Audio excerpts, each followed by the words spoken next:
let's move on. I found it interesting. The SEC has announced that it's going to take enforcement action against Coinbase. I think this is not a good time to be in cryptocurrency. I mean, they pulled down that bank back in New York because it was a crypto-based bank. A lot's going on. I mean, we still have, the big trials waiting ahead, Sam Bankman-Fried and the rest. This is going to be a bad year to be anywhere near crypto, I think. You would think, because, right, they lost a bank, the exchanges are going down, the big stars, there's even increased scrutiny around Binance. If Binance goes, I don't even know where you trade exchange crypto now besides Coinbase. Coinbase just got a Wells notice. We will find out. We may, by the time you're listening to this, know exactly what the enforcement action against, what the charges are against Coinbase. Their stock is down. You would think it's a rough time to be in crypto, unless you've been holding Bitcoin through all this, or Ether. And Bitcoin, yes. yeah, as we speak, tops 28, 29,000. It's been on a hot streak. And it's strange because go back to the collapse of Silicon Valley Bank, and we're still in this era and this aura, I would say, of banking cloudiness and concern. Hi, everyone, and welcome to the Friday, March 24th installment of the Silicon Insider, the only uncensored look at life and business in the Valley. My name is Mike Malone, and I'm here with special contributor Scott Budman, technology reporter for NBC Bay Area. Our producer is Jordan Henderson, our East Coast correspondent is Bob Grove, and our host, as always, is the Silicon Valley Business Journal. Okay, Scott, TikTok. We knew this day was coming. It's been kind of interesting to watch the testimony of the CEO of TikTok, Shou Zi Chew, in front of what one wag called the most bipartisan committee in Washington right now. I mean, the Republicans and the Democrats went after this guy hammer and tong. What'd you think of it?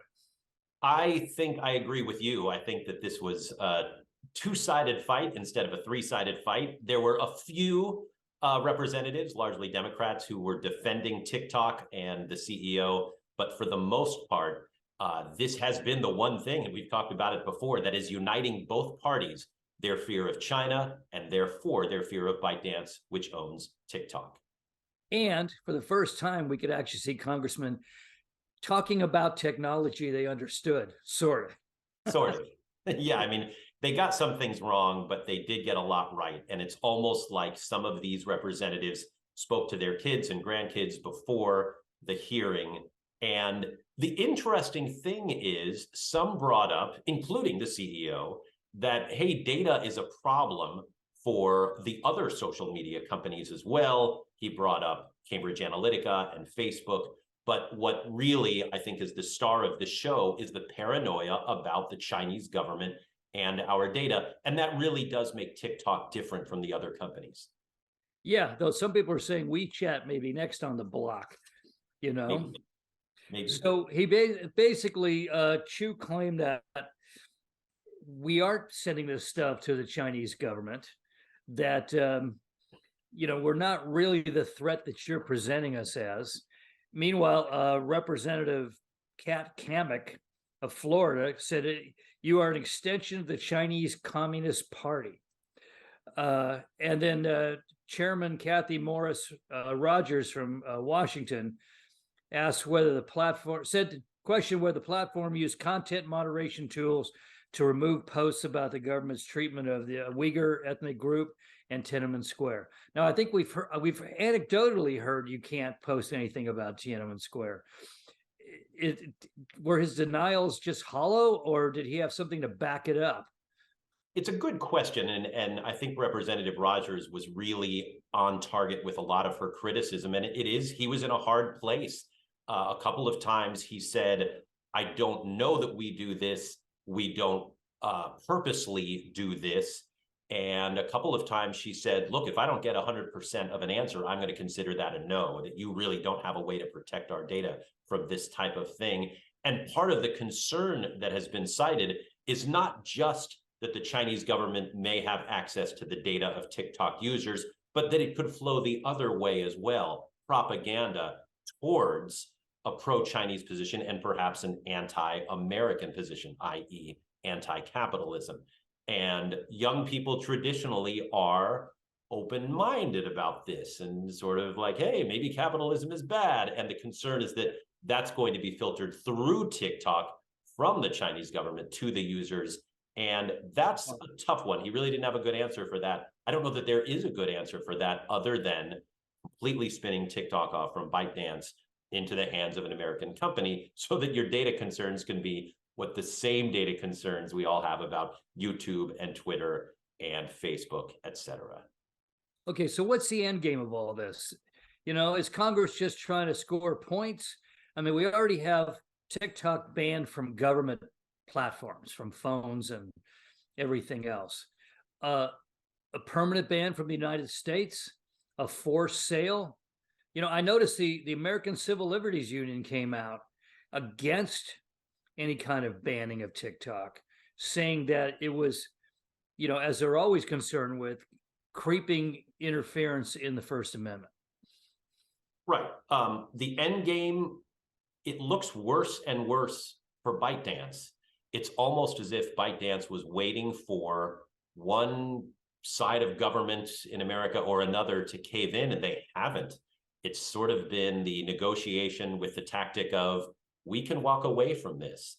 And yeah, ByteDance has so much money to make from this. I mean, TikTok is sitting on a gold mine of advertising revenue, of potential IPO revenue. They have thousands and thousands of employees.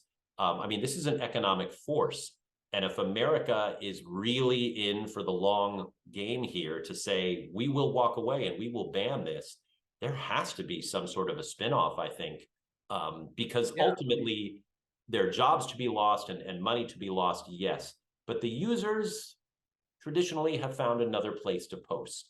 And that's got to be ByteDance's big worry, is that if TikTok goes away, there will be a hullabaloo for a while, and then people will go somewhere else. I mean, you look at the stock prices of... Start putting money into startups to compete. Yeah. Right. I mean, the stock prices of Snap and Meta, they've done really well during this. And even today, they were both up on the hearing. You know, as I watch this, I find myself thinking, it seems almost like the fact that they're not willing to say, we're going to open up everything. You guys look at everything we do, monitored by every day, and see that we're not doing anything wrong. And that way we will maintain, you know, good relations in the US. But in a sense, they're just saying, no, we're not. We're not doing this stuff. And everybody's going, but yeah, you do. We have anecdotal information, you do. And they're not addressing that. I mean, it seems to me, you can say, well, they don't understand American business, but that's BS, because they managed to organize a rally of supporters in DC yesterday in support of TikTok. So they know how the game's being played inside the Beltway. So why aren't they opening the books? Why aren't they, you know, saying we'll prove to you that we're not sending this stuff. We're not part of the CCP. We're going to do it, you know, do it straight. Why aren't they doing that? I mean, I think every day, every hearing, every, you know, promise from a government official on the US side brings ByteDance closer to understanding that is ultimately the end game. They've got to spin this thing off and open it up, or else. And I'm surprised and almost impressed by the solitude, by the, you know, how two sides have come together to join against this. And you know, I think the other tech companies, the other social media companies, sure, their stock prices are going up and they have the short-term sort of glory of, haha, you know, we're going to get those TikTok users. But if this works, I can't imagine that we won't see increased scrutiny of the Metas, of the YouTubes, of the Twitters, of the Snaps in the future. And so I think the smart move is, yes, prepare for more users if there is indeed an end game here, but also, you know, shore up your own privacy world here, because we know that privacy is really just not much of anything that you get on any of these social media companies. Yeah. Do you think they don't understand that American companies can get away with more than they can because it's the Chinese Communist Party connection? No one, well, a lot of reasons to object to TikTok because it's rotting our kids' brains, but that's not what this is about. Correct. This is about the connection with an adversary that you don't look at Facebook and go, or Meta and go, yeah, but they've got the Soviet Union behind them. That isn't happening. These are American companies, no matter how widespread they are. But this is different. It is. I mean, the other companies, you could say that Facebook has Russian backing. You could say that Twitter has Saudi backing because of the investors. But you're right. This is cut and dry. ByteDance is a Chinese-owned company. We are right now at something of a Cold War kind of skirmish, at least business-wise, with the Chinese government, with China. And that puts this in the spotlight. And you can call that unfair. You can call it different treatment than the other guys are getting. But the fact is, Trump ran against China, Biden to an extent. There is something of a Cold War going on. And I think that's why TikTok is in the spotlight right now. Yeah. Okay. Let's move on. I found it interesting. The SEC has announced that it's going to take enforcement action against Coinbase. I think this is not a good time to be in cryptocurrency. I mean, they pulled down that bank back in New York because it was a crypto-based bank. A lot's going on. I mean, we still have, the big trials waiting ahead, Sam Bankman-Fried and the rest. This is going to be a bad year to be anywhere near crypto, I think. You would think, because, right, they lost a bank, the exchanges are going down, the big stars, there's even increased scrutiny around Binance. If Binance goes, I don't even know where you trade exchange crypto now besides Coinbase. Coinbase just got a Wells notice. We will find out. We may, by the time you're listening to this, know exactly what the enforcement action against, what the charges are against Coinbase. Their stock is down. You would think it's a rough time to be in crypto, unless you've been holding Bitcoin through all this, or Ether. And Bitcoin, yes. yeah, as we speak, tops 28, 29,000. It's been on a hot streak. And it's strange because go back to the collapse of Silicon Valley Bank, and we're still in this era and this aura, I would say, of banking cloudiness and concern. It makes sense on one level that, say, the price of gold has gone up. That's a safe haven. But the price of Bitcoin has really gone up as the banking concerns have risen. And is that where we are as a country, that Bitcoin is somehow a safe haven? I can't believe I'm even saying that. I know, it's unbelievable. Well, let's talk about banks. We got to revisit Silicon Valley Bank. Apparently, there's a whole bunch of private credit investors looking at, bidding on the auction of the $74 billion loan portfolio of the bank. Apparently, they're not as impressed as they thought they were going to be. That, well, let me read what it says. The FDIC is auctioning off the loan book, and they're really having trouble. A lot of Blackstone, Apollo, Carlyle, Sixth Street, and HPS Investment have been looking through that book and the loan book, and they're saying, wow, these were on incredible terms, and it's different from anywhere else because it was Silicon Valley. And now there's a concern that federal government's going to get holding a big bag if none of these guys actually participate in the auction, or they get it for a penny on the dollar or something. What do you gather from all this? Was SVB operating on the edge of illegality, or is this a Silicon Valley phenomena where you're giving credit to entrepreneurs and startups, betting on their future and all of that?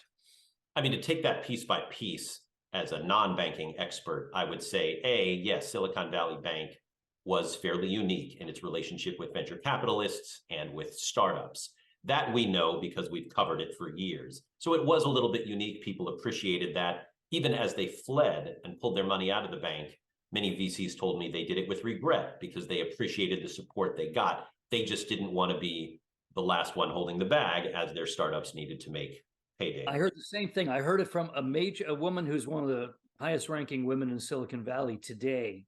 And she said the same thing. You got to get away from the blast zone. But she said, I really liked those people. I loved working, dealing with that bank. They were very good to us. And it's a heartbreaking thing. But, if everybody else is running on the bank, you got to take care of you have a fiduciary responsibility, take care of your own company. Right. And we did hear that from a lot of VCs and a lot of CEOs of startups. As for everything else, I don't know enough to comment other than to say traditionally, when we see bank bailouts or bank failures or bank backstops, when you get to the point of opening and looking under the hood, isn't it always uglier than we assume? I And think every enterprise is uglier when you look under the hood. okay, that's fair.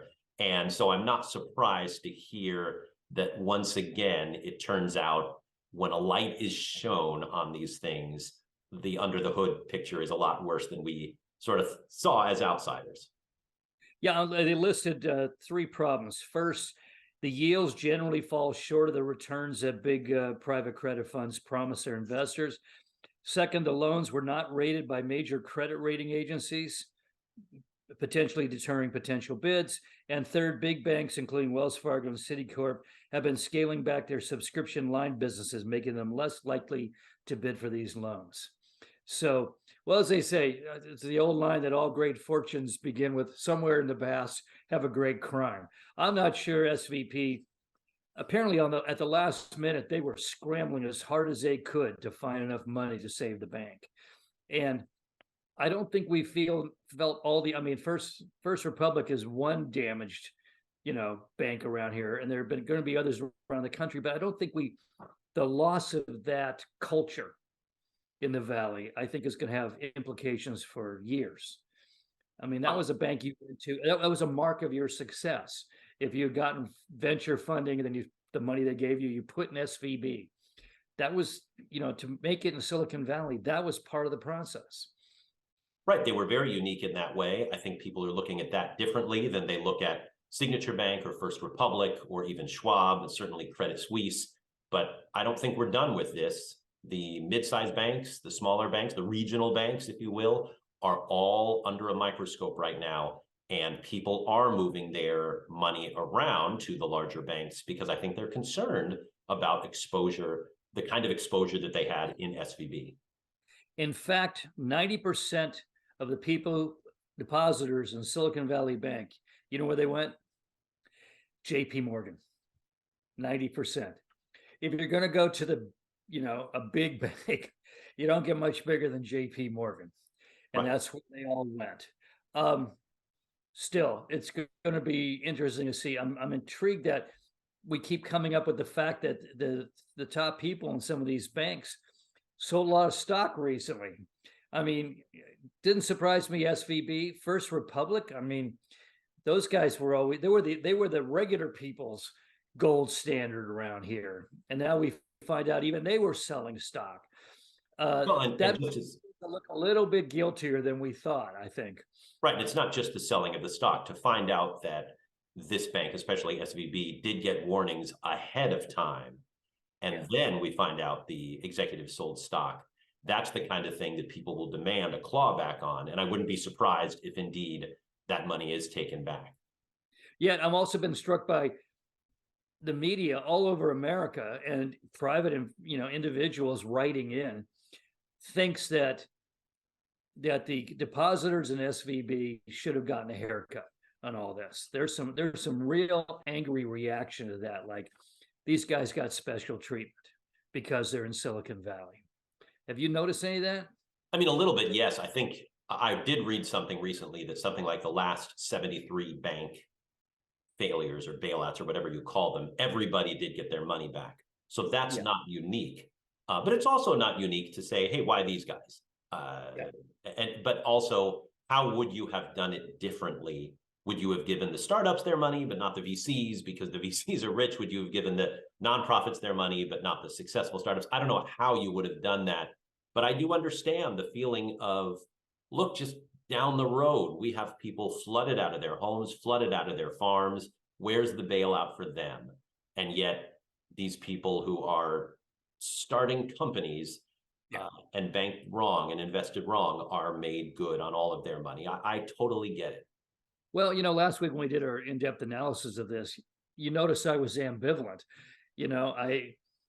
I don't like special treatment for anybody like that, but at the same time, I don't want to kill Silicon Valley and the entrepreneurial, goose that laid the golden eggs for 50 years take that out too, and that would have a devastating effect on the economy. So, this is a messy one, and I'm not sure where even morally I come down on it. So, anyway, some other items before we go. Block, which used to be called Square Inc. Uh, they claim to have developed a frictionless and magical financial technology. Well, one investment research firm is saying that focuses on short selling, saying it's all a fraud. The government should be investigating this. They filed under the Freedom of Information Act. It's like Jack Dorsey tried to get away from all this, and now it's, once you're in the game, they never let you out. So all of a sudden, his other company, his other high flyer is now immersed in a scandal, apparently, at least short term. Right. You may know this because you may know Cash App, a very popular way of exchanging money and that sort of thing. And that's what this short seller called Hindenburg is attacking. And when Hindenburg looks at you and looks at your books, they don't mess around. They come with knives out. And you'll look at Block's stock price, and it got keel hauled on Thursday when this happened. And Square. So when a leading short selling firm comes out with that kind of information, you're going to get short sold. Right. And Block is saying predictably, hey, these guys are short sellers of our stock. What are they going to say? We're going to countersue them. And this could be kind of a juicy battle because Cash App is very popular. Square is very popular. And if it does turn out that there's some sort of legal wrongdoing here, I mean, goodness, did these apps go away? Or is the stock a bargain because it took such a big dive when the short sellers jumped in if Block wins the battle? So I think this will be watched closely for a while. And you're right. I mean, Jack Dorsey just can't get out of the way of this stuff. Well, and there's one claim that is a little bit disconcerting, saying they phonied up their numbers of users. That's criminal. So that should be interesting. All right. Well, has there been a worse year for Silicon Valley? I mean, the last 12 months. It started with Elizabeth Holmes and you standing in the cold and rain in front of the courthouse. We have the scandals at Stanford. We have Silicon Valley Bank going down. Meta just lays off more thousands of people. I mean, what are they, over 20,000 now? And the same woman said to me, I don't know any young people that want to work for Meta. And she says, it's lost all of its luster for a lot of reasons. And so and now we've got Silicon Valley Bank, we've got all sorts of other stuff. The Valley has taken a tremendous shot in the last 12 months to its reputation. And I think people are beginning to wonder, maybe this whole electronics revolution wasn't worth it. Maybe, they forget the fact they're doing it, looking it up on their computer, but nevertheless, the idea that Silicon Valley is this golden place where, they just hand you pots of money and you go out and change the world. I think we're losing that image rapidly. We are. And all of those things that you mentioned, I think, have one thing in common, and that is greed. And that's what Silicon Valley is seen as right now. And that's never good. And I think Silicon Valley desperately needs to make some moves to counteract that. And Mark Zuckerberg is not making those moves. Elon Musk is not making those moves. I don't know anyone right now. Certainly the leadership at Silicon Valley Bank did not make those moves. Neither did Sam Bankman-Fried. These are leaders who have all flown too close to the sun and are getting punished for it. And you're right. So is the Silicon Valley reputation. And it can turn around, but it has to turn around because right now it's in tatters. Well, the VC's not giving out any money and no IPOs. It's hard to picture an exciting new startup appearing on the scene in the next few months to galvanize our thinking and make us feel optimistic and forward-looking again. Well, but look, the one thing that's really red hot right now is AI. And everyone's getting excited because now you can plug in your AI, you can check your AI, you can use visual images. And yet here's something just eminently misusable.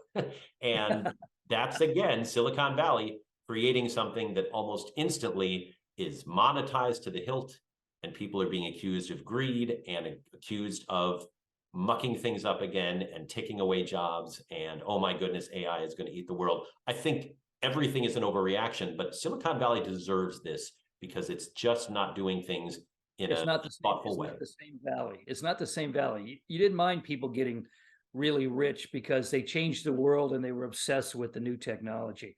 This seems to have been turned on its head now. Well, Let's look, Meta is the perfect, right? Facebook is the perfect example. Hey, they're bringing people together. Look at all that, how great that is. Cambridge Analytica proved, oh, wait, they're making money by taking the data of people who do not know that their data is being taken and selling it without their consent. And that's pretty much been the blueprint ever since, and people are sick of it. Yeah. Okay, finally, as long as we're talking about AI, Wall Street Journal had a nice feature today saying that workers embrace ChatGPT despite their bosses' fears. And I thought, you know what? Before I had my newspaper career, I worked in PR at Hewlett Packard. Having seen the way that most engineers write, I'm glad for ChatGPT. At least it'll make the draft I got more coherent than the ones I got from human engineers. So, at the bottom line, it's kind of welcome in some ways. It'll probably wreck our brains completely, like everything else has, including TikTok, of course. But for now, I think it's improved the quality of corporate communications. I don't know. I think there are some good things that can happen with this. It may improve search, and we know search changed everything for us. AI has been positive. The example I like to use is Google Translate, which got better through the years as we entered more foreign languages in there and asked it to look up more things. But as we know, it's already pumping out images that are wrong. It's pumping out information that's wrong. It's threatening people with their jobs. I think it's early in this game, and it's sort of like everything else. Is Silicon Valley going to do this thoughtfully, or is it just going to chase dollars and do further damage to its reputation? I don't have any argument with that at all. I think you're dead. Okay, folks, that's it for now. You can find us on the Silicon Valley Business Journal homepage, as well as on Spotify, Anchor, Google Podcasts, Apple Podcasts, LinkedIn, and YouTube. Have a great weekend. You in the Valley start nailing everything down again, because the river, the atmospheric river number 12 is on its way. Take care. Bye-bye.